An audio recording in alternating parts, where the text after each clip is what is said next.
Mais um programa Tempo de Reconstruir, programa da Igreja Batista Atitude, Central da Barra. O programa de hoje está maravilhoso, com uma palavra forte para o seu coração. Tenho certeza que você vai ser tocado. Quero te lembrar uma coisa muito importante. Deus te ama. Parece besteira falar isso. Até parece que eu não sei, pastor. Você não tem que falar, não? Falar uma coisa tão óbvia. Pois é. A minha pergunta é se você vive como alguém que é amado por Deus. Porque a gente tem que viver do jeito que a gente acredita que as coisas são. Quantas pessoas que dizem que creem que Deus os ama, mas vivem em depressão, vivem se sentindo algo menor, inferior?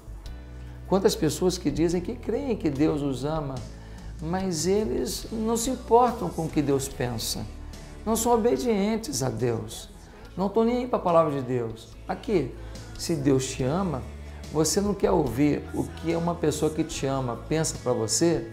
E se você crê que Ele é Deus, Ele sabe o que é melhor para você. Será que você vai ter que fazer o que o seu umbigo pede, o que a sua vontade pede? Ou vai ser mais vantagem para você ouvir o que Ele quer para você? Deus te ama. Parece bobagem, né? Mas não é. Pense nisso ao longo desse programa. A mensagem será poderosa e no final do programa eu quero trazer uma palavra direta aqui, falando sobre a postura de um cristão. Será que um cristão pode fazer qualquer coisa que não o condena? Tem muita gente que fala assim, eu não me sinto condenado, eu não sou religioso. Isso não tem nada a ver. Eu tenho escutado tantos evangélicos, tantos cristãos dizendo isso, seja cristão católico, seja cristão evangélico. Será que é assim que funciona mesmo? Se eu não me condeno, se eu estou em paz comigo mesmo, está tudo certo? Quero falar sobre isso hoje. A palavra direta vai vir pegando fogo, hein? Não sai daí, eu já volto.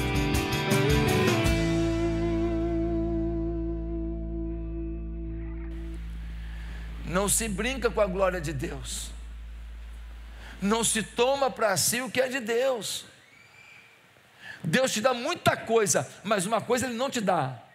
Ele não te dá o direito de tomar dele a glória que é dele. A Ele toda a honra e toda a glória. Bote o seu pé no chão. Você é um grande líder, mas Deus é o Senhor. Meus amados irmãos, que tipos de pecados existem? 3 tipos. Pecado de ação, você faz uma coisa errada. Pecado de omissão, você deixa de fazer uma coisa certa. Uma pessoa aqui passando fome, você jogando comida fora, todo dia desperdiçando, você é incapaz de dar um prato de comida aqui, pecado, você vai dar conta disso, pecado de omissão, não levar Jesus às pessoas, pecado de omissão. Você tem um papel no mundo. Você conheceu Jesus? Ele entrou no seu coração, você tem que salvar todo mundo. Jesus quer salvar, Jesus não quer que as pessoas sigam para o inferno, se percam, aí você fica calado, você está tendo um pecado de omissão. A Bíblia diz que Deus vai cobrar da nossa mão as pessoas que foram para o inferno, porque nós nos calamos. Mas tem um terceiro pecado, pecado de identidade. Pastor, o que é isso? Pecado de identidade, de ação e de omissão eu conhecia. É acreditar que você é o que Deus disse que você nunca deveria ser.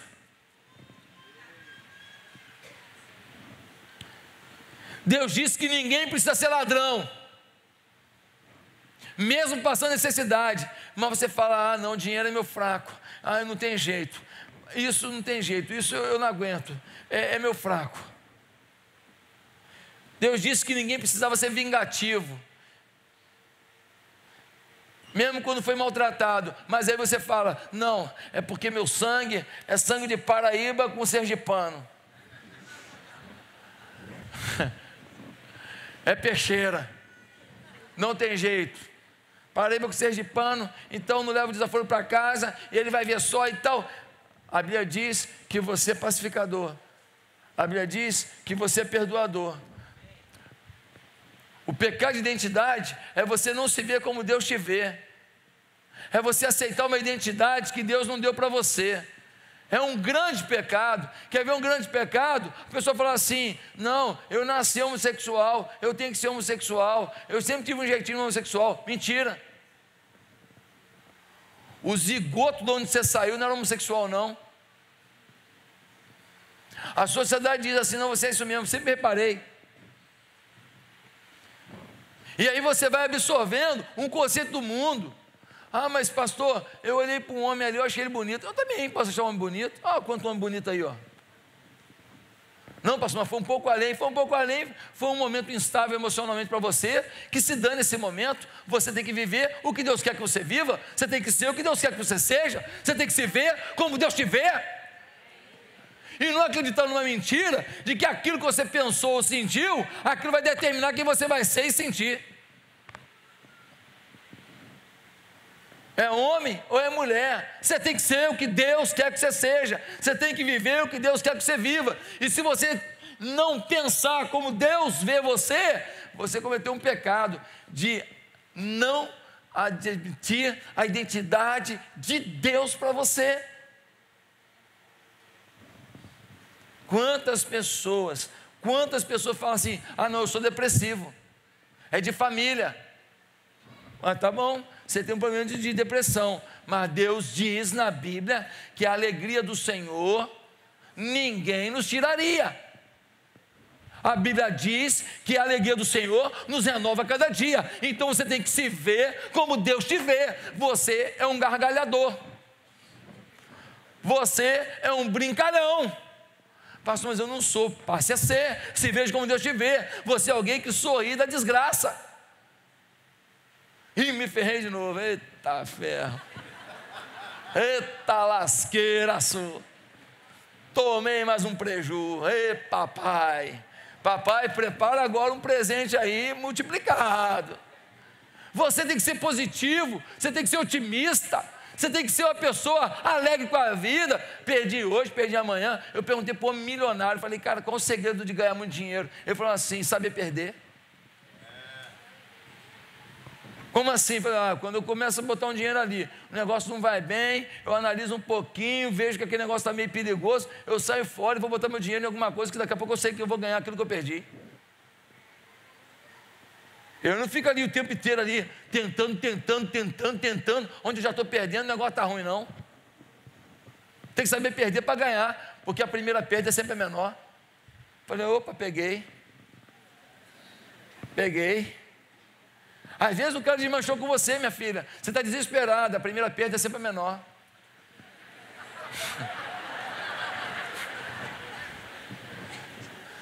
Você perdeu um zigoto,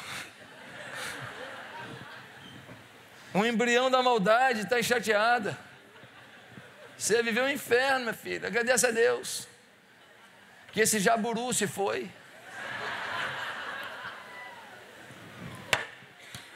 Nós temos que ter positividade, alegria, otimismo de Deus na vida da gente. Não, eu sou depressivo, de família, todo mundo lá morre triste. Aí o que você faz com isso? Você aceita uma identidade que Deus não te deu. O médico deu, o diagnóstico deu, alguém deu, a família deu, mas Deus não deu. Porque Deus pode pegar o cara mais triste do mundo e dar para ele uma alegria tão grande, só de ele estar vivo e poder falar: eu vou de fé em fé, parará. Aí ele: ah, meu Deus, Deus existe. Pronto, acabou a tristeza. Quando a fé toma teu coração, a tristeza vai embora. Pastor, mas então eu estou em pecado? Não, filho, você é gente. Gente tem limitação mesmo, gente fica triste, fica abatido. É gente assim mesmo. Eu sou que nem você. A gente fede. A gente é limitado. A gente, olha que gentinha somos nós. Você está num dia irradiante assim. No outro dia acontece uma coisa assim desse tamanho, acaba o teu dia, sim ou não? Num dia você quer dar tudo que você tem para os pobres, no outro dia você é pão duro. Rapaz, pensa numa pessoa pão dura, você. extremos, um dia uma coisa, outro dia outra. Num dia você é perdoador, perdoa, no outro dia, pelo amor de Deus, a pessoa entrou no elevador, olhou esquisito, você fala assim, está olhando o quê? Irmãos, eu quero ler um texto hoje que fala do maior roubador de sucesso, o pecado.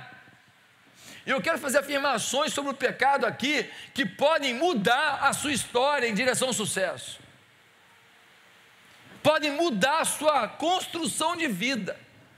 Primeira coisa que a gente aprende é que o inimigo sabe aguçar a nossa imaginação sobre o pecado. O diabo chegou no versículo 1 e falou com a mulher assim: aqui, Deus proibiu vocês de comerem as árvores, os frutos das árvores. Vocês foram proibidos? Olha a conversinha do diabo, que agora está travestido de serpente, um animal, e falando com a mulher. E Deus proibiu? Ela vai e fala: não, foi só de uma árvore. A mente dela se foca numa árvore, a mente dela vai para uma árvore. O diabo é um grande marqueteiro. Muitas vezes a pessoa não fala para você abertamente: vem cá, Deus te proibiu de comer daquela árvore. Não, ele aguça a sua curiosidade, ele leva a sua mente para um foco, ele leva você a pensar em alguma coisa. É como alguém que fala assim: e aí, reparou aquela funcionária nova?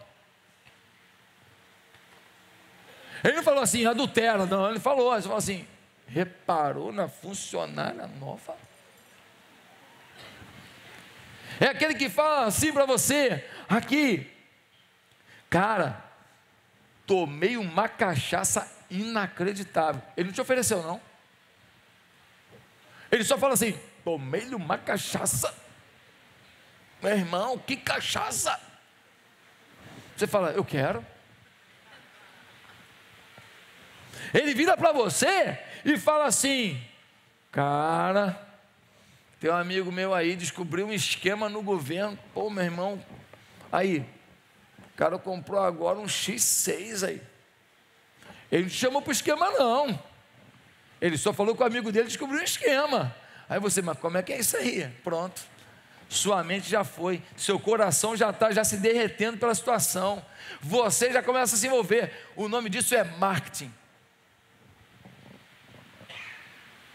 O nome disso é tecnologia de marketing. O diabo não chega propondo, ele desperta o seu interesse. Ele é campeão de marketing do mal. Cuidado com essas frases soltas, essas perguntas que nada tem a ver, essas assim: não, meu irmão, assim, estou aqui contigo, o que der e vier e tal. Pode contar a tua vida para mim. E você conta a tua vida para alguém que nunca ajudou ninguém, só quer saber da sua vida. Aí depois fala assim: na igreja tem fofoqueiro. Não, você que é bocoió mesmo. Conta a sua vida para qualquer pessoa que nunca te ajudou em nada, nunca orou contigo, nunca demonstrou carinho, amor, nada. Você vai contando a sua vida, por quê? Você que quis. Segunda coisa que eu aprendo aqui é que é estratégia do diabo levar você a não acreditar nas leis de Deus. O diabo, ele quer fazer você pensar o seguinte: não é bem assim. Mudou, o tempo mudou, foi assim, não é mais.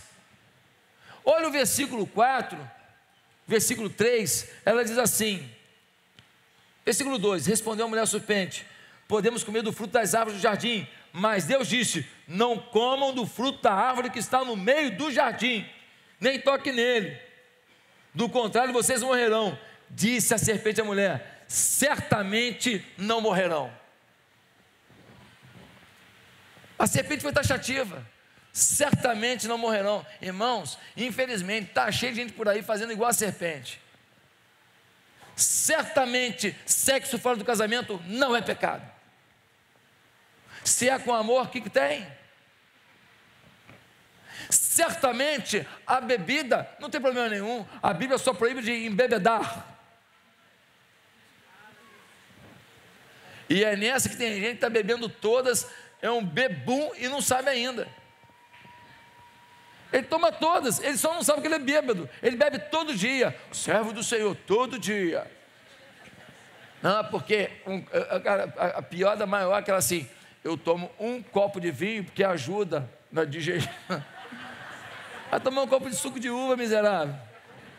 Tem que ser vinho. Quem te disse isso? Que começa a fiar dessa, vai chupar uma uva. Chupa uma uva. Mas não, você está se tornando um bebum. Você está bebendo todo dia. Você se tornou um viciado e não sabe. Você está ensinando sua família a todo mundo beber. Os seus filhos estão vendo, estão se acostumando com isso. Você bebe só o vinho? Ah, é? O seu filho vai beber vodka. Cuidado, cuidado com o que você bebe. É um direito seu beber, é um direito seu. A Bíblia não proíbe você de beber? Não, a Bíblia não proíbe você de beber. Mas a Bíblia fala para você ser inteligente e diz que há coisas que são lícitas, mas não convém. Cuidado, cuidado, a decisão é sua, cuidado. Na minha casa não entra não. Irmãos, não morrerão. Deus disse que morreria. O diabo vem e fala, não morrerão não. Não morrerão não. Você já viu que o diabo está sempre criando um jeitinho? Ah, porque o cigarro dá muito câncer, não sei o que lá. Aí inventaram agora esse cigarrinho eletrônico, não foi? Bota um líquidozinho, na Europa isso está assim, todo mundo fumando essa porqueira. Não, esse é bom, não, esse aí é líquidozinho, com a nicotina, não faz mal nenhum.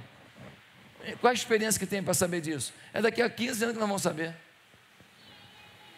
É daqui a 15 anos, tudo que as pessoas começam a consumir, você não consegue saber o resultado no dia seguinte não. Daqui a 15 anos vão saber se aquilo dá câncer, se aquilo acaba com a garganta, aquele pó quente aqui, aquele vapor quente. Não é agora não, agora é muito recente. Meus amados irmãos, cuidado, cuidado, porque o diabo tem mania de falar que a lei de Deus não é verdadeira.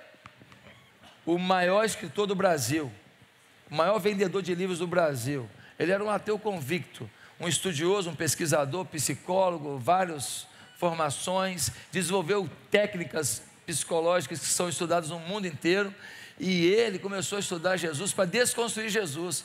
Começou a estudar Jesus para provar que outras mentes eram mais brilhantes que Jesus. E no meio da sua pesquisa, ele descobriu alguém tão encantador, tão poderoso, tão generoso, tão amoroso, tão apaixonado, que ele se curvou diante de Jesus. Ele disse: o que ele vive não cabe no imaginário humano.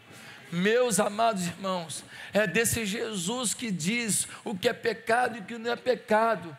É para esse Jesus que eu quero deixar que Ele decida por mim o que é certo e o que é errado. Não cabe a mim dizer o que é certo e errado. A mente dele é maior que a minha. A capacidade dele de enxergar o futuro é maior do que a minha. A capacidade dele de ver as consequências dos meus atos é maior do que a minha. Como eu quero definir o que é certo e errado. Como eu, normalmente, defino o que é certo e errado pelas minhas conveniências, das minhas tentações. Todo mundo faz, então vou fazer também. Por quê? Porque eu quero fazer, minha vontade é fazer. Queridos, a estratégia do diabo é levar você a não acreditar nas leis de Deus. Terceiro lugar, é a estratégia do diabo supervalorizar o impacto positivo que um pecado pode proporcionar. Todo pecado tem alguma coisa positiva, senão ninguém pecava. Quando eu como demais, é um pecado com o meu corpo, mas na hora estava gostoso, hein? Sim ou não? Quando o cara adultera, poxa, a mulher é bonita, na hora, tem alguma coisa positiva, o prazer do momento, mas depois é frustração, é dor, é culpa, é um casamento em risco, é o caráter deturpado, é a paz indo embora, não vale a pena. Os minutos positivos são infinitamente menores do que as multidões de angústias que chegarão. Meus amados, mas o diabo fez o quê? Olha o versículo 4. Disse a serpente à mulher: certamente não morrerão. Certamente não morrerão. Morre não, fica tranquilo. É bênção. E ele vai dizer mais: Deus sabe que no dia em que dele comerem, seus olhos se abrirão, e vocês, como Deus, serão conhecedores do bem e do mal. Eu vou comer, vai ter um sabor gostoso, e eu ainda vou ser como Deus. O olho cresceu. Para que ser igual a Deus? Qual a vantagem? Por que precisavam de ser igual a Deus? Deus lhe deu tudo que ele podia, deu um jardim, deu vida, mas eles queriam algo a mais. A ganância do homem já estava se manifestando. É a estratégia do diabo supervalorizar. Você sabe que no marketing existe uma sigla chamada AIDA. Sempre que você quer vender um produto, primeiramente você precisa chamar a atenção, depois você precisa despertar o interesse, então você leva o desejo e provoca uma ação. Ele fez uma pergunta que chamou a atenção: Deus proibiu de comer as frutas aqui? Depois ele fala: não morre não, hein? Mentira de Deus. E ela agora já fica com interesse. E ele fala: e tem mais, se comer, vocês vão ter a visão de Deus, vocês vão saber de tudo igual a Deus. Provocou o desejo. Era agora só levar a ação. E ela, além de pegar a ação, o que ela fez? Teve uma ação dupla: Adão, come esse fruto. Meus amados irmãos, é a estratégia do diabo supervalorizar. Não é assim que pensamos sobre os nossos pecados? Supervalorizamos as sensações e benefícios do pecado. Não, esse prazer eu quero ter, isso eu quero usufruir, isso eu quero viver, esse dinheiro eu quero ter, mas depois não vale a pena. Em quarto lugar, o pecado não é definido pelas ações externas, mas por um desejo não freado internamente. No versículo 6, a parte A, diz: quando a mulher viu que a árvore parecia agradável e era atraente e desejável, olha só, eu pequei porque a serpente me tentou. Não, você pecou porque o que a serpente falou, você absorveu, o seu coração decidiu pecar. Não foi a conversa da serpente, foi o que provocou dentro de você. Quem pecou foi Eva, não foi a serpente. A serpente falou. Agora diz o texto que ela olhou para a fruta, que ela nunca tinha se inspirado na fruta, nunca tinha desejado a fruta. Agora ela olhou e falou: rapaz, desejava, hein? É agradável, hein? É atraente, hein? Que coisa linda. Gênesis 4, versículos 6 e 7 diz: então lhe disse o Senhor: por que andas irado? E por que descaiu o teu semblante? Se procederes bem, não é certo que serás aceito? Se todavia procederes mal, eis que o pecado jaz à porta, o seu desejo será contra ti, mas a ti cumpre dominá-lo. A ti cumpre dominá-lo. Eu que tenho que dominar o pecado, eu que tenho que dizer não quero pecado, eu que tenho que dizer vou viver para Deus, eu que tenho que sofrer um dano, mas não abrir mão da minha fé. Sou eu. Pare de terceirizar, pare de botar culpa em alguém. Para muitas pessoas a sua fé vai até sua ganância, até o seu desejo por sexo, até o seu vício da pornografia, até o seu orgulho, até a sua violência. Para muitos a sua fé vai até a sua mania de ser o dono do mundo, se achar melhor que todo mundo, não ouvir a opinião de ninguém. Isso está no seu coração, não culpe ninguém.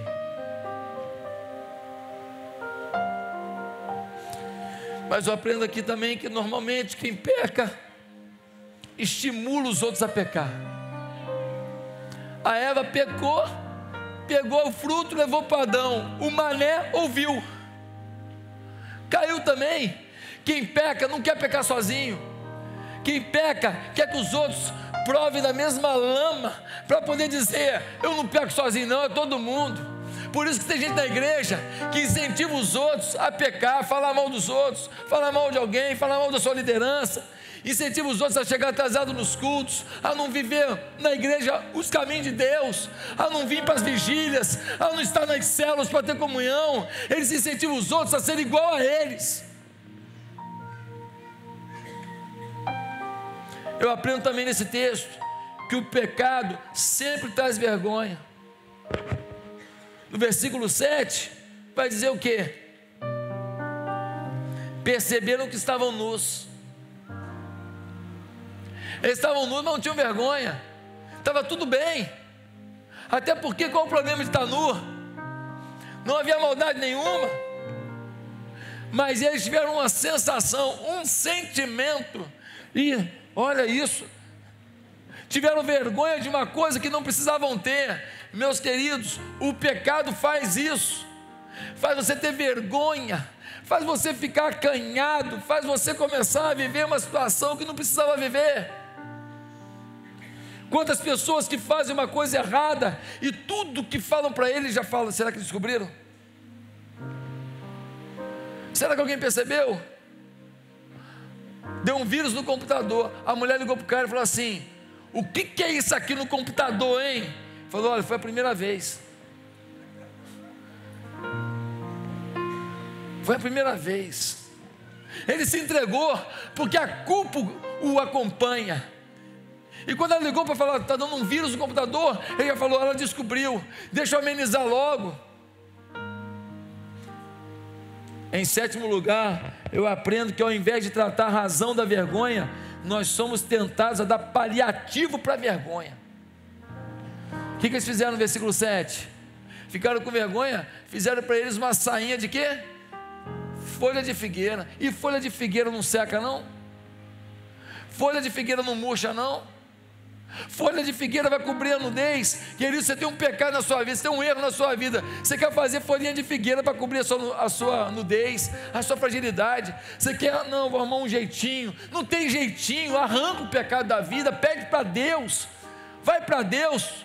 Agora, se você não lê Bíblia todo dia, se você não tem momento de louvor todo dia, se você não fala com Deus todo dia, querido, você não vai vencer o pecado é forte.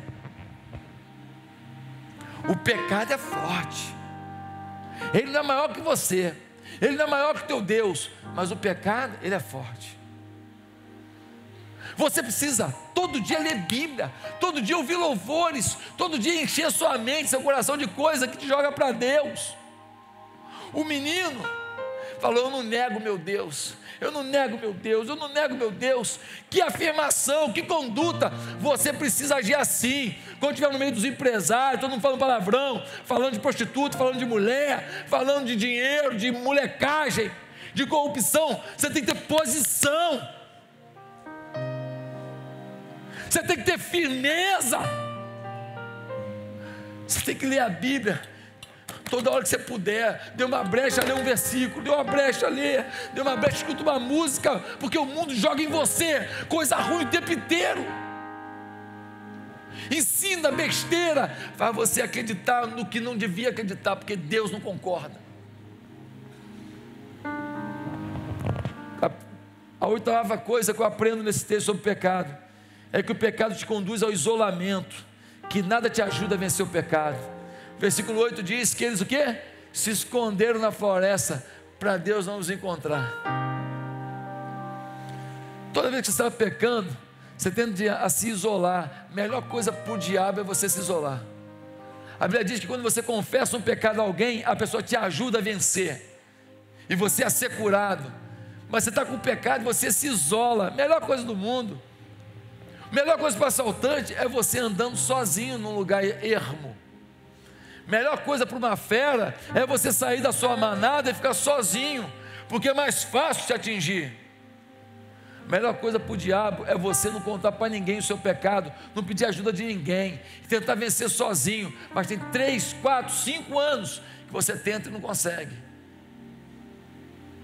Peça ajuda. Em nono lugar, eu aprendo que temos a mania de justificar pecados, colocando a culpa em alguém por nossas ações. Quando foi falar com Adão, Adão falou o quê? Foi a Eva, essa mulher que o Senhor me deu aí, ó. O Senhor me dá uma mulher agora aí, ó. Assume aí. Ele devia falar: a culpa é tua que me deu essa mulher. Deus, a culpa é tua que me deu essa mulher. Só faltava essa. E quando foi falar com Eva, o que ela disse? Não foi eu não, Deus, foi a serpente. Enquanto você culpar seus pais pelo seu pecado, culpar a sua família que errou com você pelo seu pecado, culpar as pessoas da igreja, porque a igreja é isso e aquilo, por isso você tem um pecado. Enquanto você culpar a sua liderança, o meu líder não falou isso para mim, então eu estou pecando. Enquanto você culpar alguém, você continua no pecado, não muda a sua vida não. Em 10º lugar, eu aprendo que o pecado sempre tem consequências desastrosas. Foram expulsos do Éden. A mulher passou a ter parto com dor. Adão agora vai ter que suar, vai ter que sofrer para ter trabalho. Quando tiver trabalho. Eu aprendo também, para finalizar, que Deus sabe o meu pecado. Ele falou: Eva, você comeu da árvore, né? Falou: comi. Mas no versículo 9 eu tenho algo maravilhoso. Eu aprendo que Deus não para de me chamar, mesmo sabendo o meu pecado. No versículo 9, a gente lê assim: mas o Senhor Deus chamou o homem perguntando: onde está você? Já sabia do pecado do homem? Sabia, mas não parou de chamá-lo. Eu tenho uma boa notícia, pecador como eu, Deus não parou de te chamar. Deus não parou de te chamar. Deus não parou de te chamar. Mas a pergunta que Ele está fazendo hoje é: onde você está? Se eu fizesse aqui agora uma régua da fé, uma régua do compromisso, nível 1, 2, 3, 4, 0 a 10, onde você está? Você está em célula? Você está se preparando para liderar a célula? Você está discipulando alguém? Você fala de Jesus? Você não deixa ninguém falar mal um do outro na sua igreja?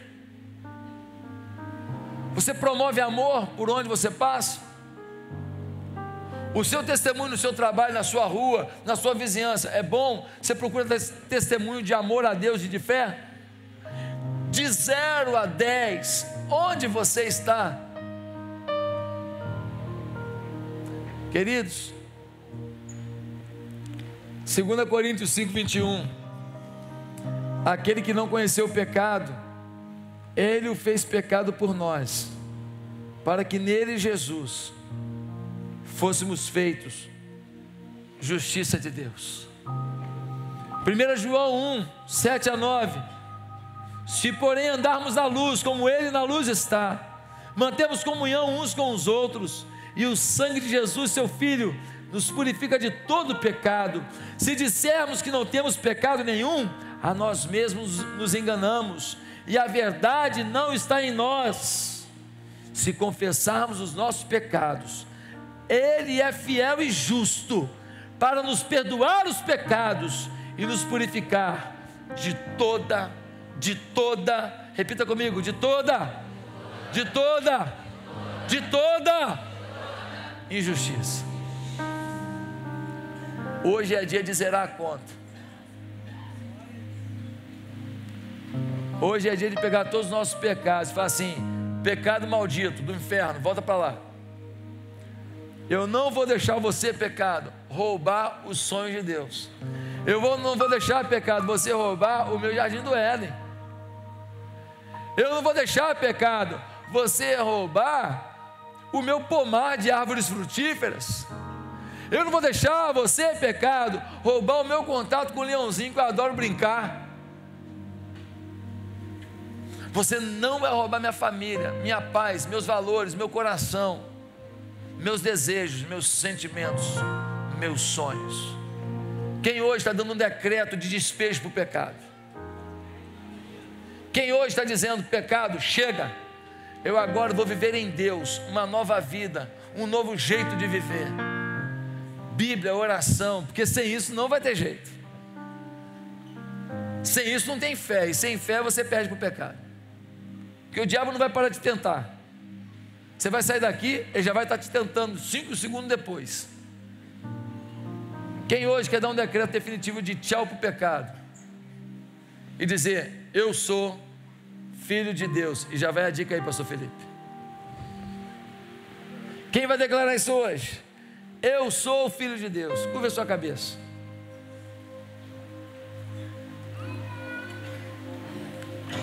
Curva a sua cabeça. Se você quer hoje, quer pedir perdão dos seus pecados, falar, eu vou viver para Deus, é isso que eu quero. Deus pode me ajudar, pastor? Pode. Basta você querer, é agora. Eu quero que você confesse seus pecados e peça que Jesus entre na sua vida e mude a sua história. Você quer isso agora? Repete comigo essa oração, ninguém precisa ouvir. Diga assim: Santo Deus, eu estou entendendo que não é a crise no país o maior roubador de sonhos e de prosperidade. Eu estou entendendo que não é o jeito da minha mulher que é o maior roubador de sintonia em casa. Eu estou entendendo que não é o meu sentimento ou uma coisa que eu senti, pensei sobre sexo, sobre dinheiro, que define o que eu tenho que ser. Porque como filho de Deus, eu posso mudar minha cabeça, meu coração, para pensar e sentir o que é certo. Deus me fez para ser o que Ele planejou, não o que meu sentimento, não o que a minha instabilidade emocional gerou. Hoje, eu quero pedir perdão dos meus pecados, e receber Jesus como o Senhor da minha vida, e declarar minha prosperidade pelas mãos de Jesus. É isso que eu quero. Eu assino embaixo, e é no nome de Jesus que eu oro. Amém. Estamos chegando ao fim de mais um programa Tempo de Reconstruir, programa da Igreja Batista Atitude Central da Barra. Temos outras unidades em Caxias, em Vargem Grande, agora começando na Zona Sul. Temos o Ponte Atitude em Nova Iguaçu. Alô, Nova Iguaçu, estamos aí toda sexta-feira, lá no Hotel Mercury, com um culto gostoso às 20 horas.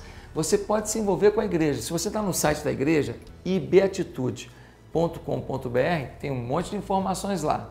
Inclusive como a sua família pode ser apoiada, como os seus filhos podem ser apoiados, como você jovem pode se envolver com um monte de jovem bonito, talentoso e que ama a Deus. Tem muita coisa lá, você pode tomar ciência e participar. Quero lembrar ainda a você que a nossa igreja está muito preocupada em gerar pessoas empreendedoras, vencedoras. Nós temos o Ministério de Empresários, nós temos o Ministério de Homens, o de Mulheres, o Ministério de Família, muita coisa. Não abra mão, participe conosco, que Deus te abençoe muito, tá? Se você foi abençoado por esse programa, você pode nos ajudar a mantê-lo no ar. Seja parte do meu ministério, seja parte do Ministério da Igreja Atitude. Como, pastor? Contribuindo, orando, participando. Como contribuir?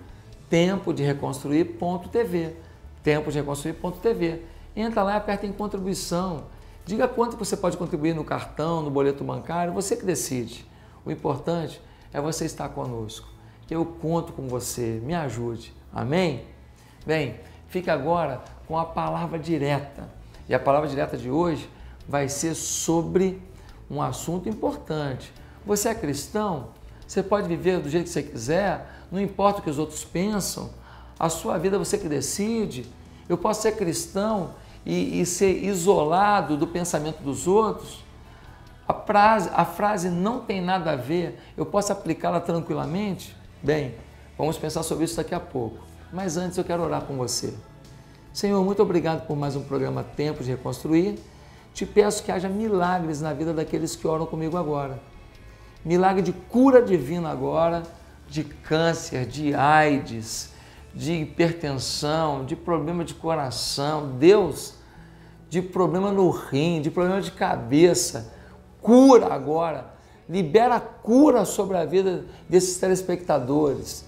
Te peço ainda, Deus, restauração de famílias, fé, autoridade espiritual, sobre essas pessoas. E é no nome de Jesus que eu te peço que agora, quem ora comigo, decida viver uma nova vida em ti. E aqueles que ainda não entregaram a vida a Jesus, que se arrependam dos seus pecados e convidem Jesus para reinar em seus corações. Pois é no nome de Jesus Cristo que nós oramos. Amém e amém. Querido, fique agora com a palavra direta sobre o comportamento do cristão.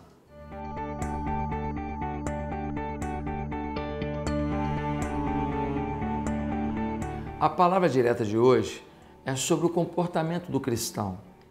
Há muitas pessoas que se dizem cristãs e, inclusive, estou falando mais do cristão evangélico, que antigamente ele não aceitava certos comportamentos, ele dizia que eram comportamentos errados, mas hoje parece que a gente assim está vivendo uma certa libertação de princípios, de conceitos, e a gente começa a ver um comportamento cristão que considera lícito fazer uma série de coisas que há um tempo atrás a gente não achava que era. Vou dar um exemplo, uma festa regada de bebidas, regada de vodka, de uísque e tal. Era nenhuma festa de um cristão evangélico tinha isso. Assim, algumas igrejas até aceitavam isso, mas era minoria. Hoje você vai em algumas festas assim e isso é muito comum. Por exemplo, a roupa. A roupa, as pessoas procuravam zelar muito, né? Ser muito recatado. Tinha exagero, por exemplo, tinha igreja que só podia entrar se fosse de saia a mulher não podia entrar de calça comprida, né? Eram exageros. Mas hoje a gente começa a ver assim algumas vestimentas que não são muito apropriadas, que a mulher vai se sentar e aí ela tem que ficar botando uma bolsa no colo, tem que ficar botando um pano em cima da perna e tal. Por quê? Porque aquela vestimenta não a deixa confortável para se sentar com tranquilidade, porque senão ela vai acabar sendo um motivo de defraudação. A gente começa a ver também o linguajar. Por exemplo, o cristão não falava palavrão. Palavrão não, palavrão nem pensar. O cristão tinha a boca limpa, né? A gente aprendia na classe dos meninos, né? Guardarei os meus lábios. Então, essa frase era muito forte, guardar os lábios. Hoje eu vejo que algumas pessoas falam palavrões assim, falam expressões equivocadas, fazem brincadeiras maliciosas com muita facilidade. Então, aquela malícia, aquela coisa assim, que não é a atitude de uma pessoa santa, não é a atitude de alguém que está cheio do Espírito Santo. E isso passa a ser normal, muito normal. Outra coisa que também o cristão prezava era pela sua integridade nos seus negócios. Era um absurdo você imaginar alguém fazendo qualquer tipo de ato ilícito para ganhar dinheiro em cima dos outros. Hoje não. Hoje a gente tem pessoas que elas fazem um monte de coisa errada, mas muita coisa errada, e às vezes eles são reverenciados na igreja. Por quê? Porque eles têm dinheiro e porque eles ofertam e entregam dízimo. Mas eles ganham dinheiro de forma escusa. Eles ganham dinheiro em cima de falcatrua, em cima de maldade, em cima de desvios, né? Eu não estou aqui julgando ninguém, mas isso acontece muito. Às vezes acontece com um policial, acontece com um médico, acontece com um religioso, acontece com um político. Então, assim, quantos políticos são corruptos? Alguns estão sendo condenados aí, mas eles eram reverenciados, chamados de irmãos, e todo mundo sabia que eles eram corruptos. Não foi surpresa nenhuma descobrir que alguns desses elementos são corruptos. Então, queridos, a minha pergunta é: que cristianismo que nós estamos vivendo? Em Mateus, diz lá no Sermão da Montanha que nós somos o sal da terra, ou seja, a gente é que salga. Eu não sei se você sabe, mas o sal, ele dá tempero, ele dá sabor. É claro que você sabe disso. Ou seja, o sal, ele não entra no ambiente e não faz diferença. O sal chegou, você nota, opa, tem sal. O sal também conservava os alimentos. Quando tem sal, a sociedade é conservada, a família é conservada, os valores são conservados. Só que a gente começa agora a não ser mais sal. A Bíblia diz também, lá no Sermão da Montanha, que nós somos a luz do mundo. Ou seja, aonde a gente chega, a gente ilumina o ambiente. As trevas fogem. Mas hoje a gente vê linguagem de trevas, atitude de trevas, roupa de trevas, jeito de ganhar dinheiro de trevas. Nossa, quanta molecagem! E aí, eu sou cristão, eu sou evangélico. Há um tempo atrás eu ouvi falar que tinha uma moça que era atriz pornô e se dizia evangélica. Mas como que pode isso? Olha que ponto que nós estamos chegando. A pessoa acha que pode ser atriz pornô e evangélica. Ela pode ser até evangélica no conceito de frequentar uma igreja, mas ela não é cristã. Ela não é evangélica no sentido de seguir o evangelho. Não, isso não é. Mas de forma nenhuma, isso é um absurdo. Então a gente começa a ter tanta maluquice de gente que se diz cristão que a gente não entende mais o que é ser cristão e ser um cristão evangélico. Querido, o cristão católico, ele deveria ter a mesma postura, porque se ele diz que acredita na Bíblia, ele tem que seguir tudo. Tudo. Se ele é um cristão evangélico, mais ainda, porque ele não está tão preso à tradição. O cristão católico, a tradição também fala muito forte. Há coisas que a tradição católica impõe. O evangélico, teoricamente, por não ser uma instituição milenar, ele não precisaria ter isso. A gente deveria se resguardar das influências da tradição e do ambiente. A gente deveria viver a palavra de Deus. Agora, sabe qual é o problema? É que a gente não quer tradições, mas a gente está contemporizando tudo. A gente está transformando a nossa vida numa reprise do mundo. E aí, se o mundo se veste assim, a gente se veste. Se o mundo bebe, a gente bebe. Se o mundo dança funk, todo mundo rebolando na festa da igreja, todo mundo junto, o pastor está presente, os diáconos, todo mundo rebolando até o chão, está ficando normal esse negócio. Eu queria te falar uma coisa. Lá em 2 Coríntios, no capítulo 6, vai dizer assim: todas as coisas me são lícitas, mas nem todas me convêm. E vai dizer mais a Bíblia. Vai dizer que eu posso fazer o que eu quiser, mas se o que eu faço escandaliza alguém, eu deveria me privar de fazer isso.